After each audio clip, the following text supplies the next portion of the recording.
Our privacy is very important to us.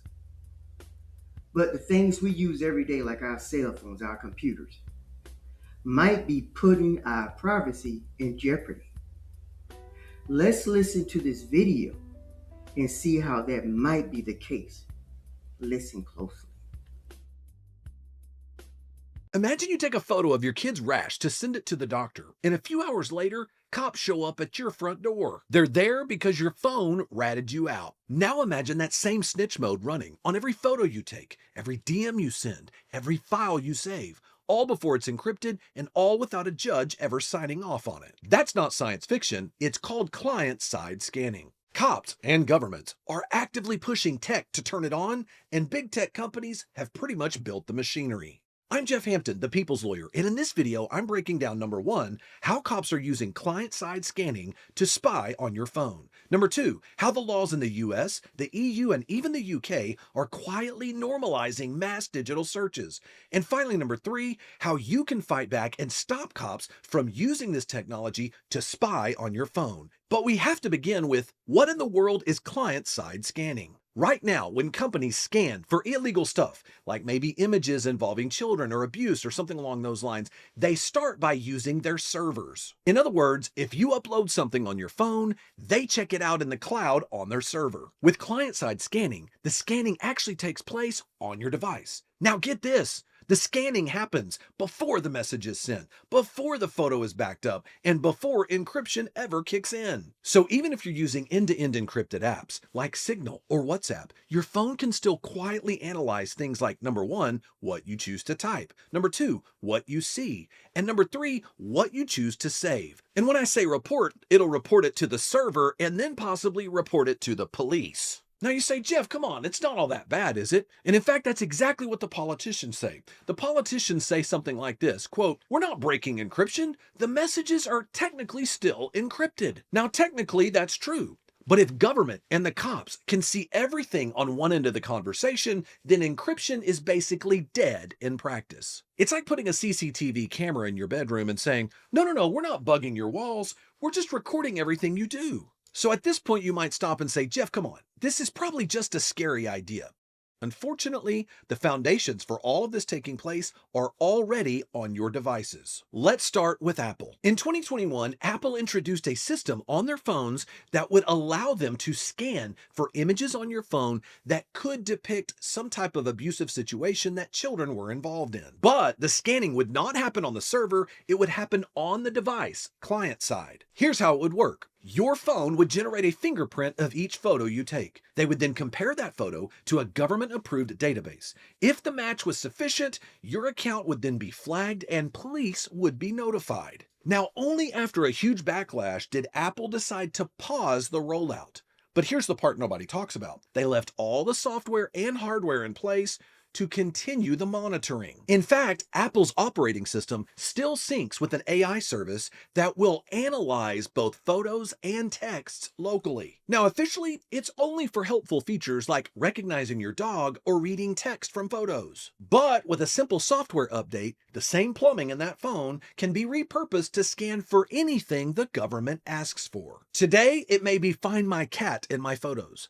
But tomorrow, it could be search and flag for any questionable content and send a report straight to the cops. But what about Windows and Microsoft, you say? Well, in 2024, Microsoft launched what was known as Windows Recall. When turned on, Recall quietly takes screenshots of everything you do on your PC, then uses AI to analyze it and make it searchable. On paper, remember that recipe you saw about 3 hours ago? Just do a search for pasta and they'll show you the exact screen. In practice, Windows now has a built-in system that sees every web page, every chat, every document, password screen, and bank login, and organizes it into a machine-readable timeline. Only after a backlash did Microsoft make the rollout opt-in only and kept most data local. And finally, we have to talk about Google. On Android, Google quietly instituted a system service called Android System Safety Core. Most people didn't even know it existed until a feature in Google Messages launched known as sensitive content warnings. If you receive or send a message that Google AI deems to be inappropriate,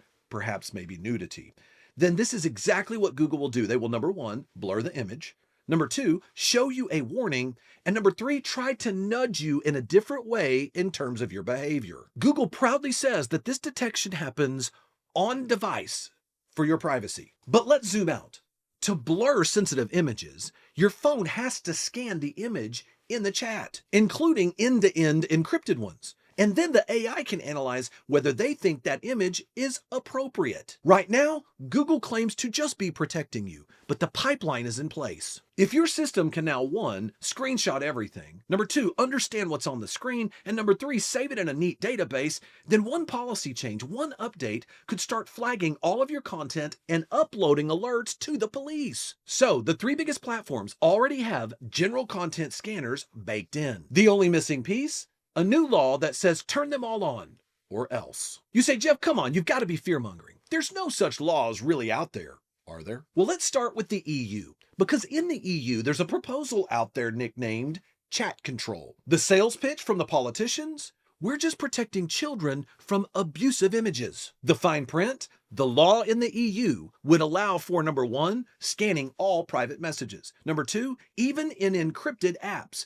And number 3, using client-side scanning on every device. This law would force platforms to report every message, every photo, and every file that was deemed suspicious and immediately send it directly to the cops. Now, all the advocates of this law and the officials, they insist this does not break encryption. But remember, if cops control one end of the conversation, then all of your privacy is gone. Now, as bad as the EU chat control law is, the UK, they actually went one step further. They passed the Online Safety Act. It gives regulators the power to demand that platforms both detect and remove any questionable content, even content that is encrypted. Now, even the UK government admitted they won't enforce scanning until it's technically feasible, which is just code for as soon as client-side scanning is good enough, we're going to do it. Non-compliant companies can face fines in the UK of up to 10% of their global revenues. For a big tech company, that's billions of dollars. So the message is clear in the UK. Tech companies better build scanning into their apps or you better get out of the market. And some providers like Signal and WhatsApp have already said they would rather leave completely the UK market than to compromise their privacy interests on their platform. But wait a minute, what about the US? Well, in the US, as we typically do, our approach is a bit more passive-aggressive. Bills like the Earn It Act don't overtly say scan all your users. Instead, they say if you don't use government-approved scanning tools, maybe you shouldn't have legal protections when someone posts something illegal on your platform. Translation, either you spy on your users or you're legally liable for anything they send or receive. I will put the link in the description for the full video. So how do you feel about what you just heard? Is this something that makes you go, wow? Or you saying, well, I really don't care because I don't have nothing to hide? But it's not always about having nothing to hide. It's just, hey, it's our privacy and we have the right to be private. And if you're still here, go ahead and subscribe to the channel. Drop a comment and give the video a thumbs up. And I know they want to take care of children. And I want those children to be taken care of. I don't want any child to be exploited, abused, right? But with that said, I don't want that to truly usurp my privacy. Let's say something happened in your neighborhood and they say, hey, we got to search all the homes in this neighborhood. And you say, oh, wait a minute, where's your search warrant?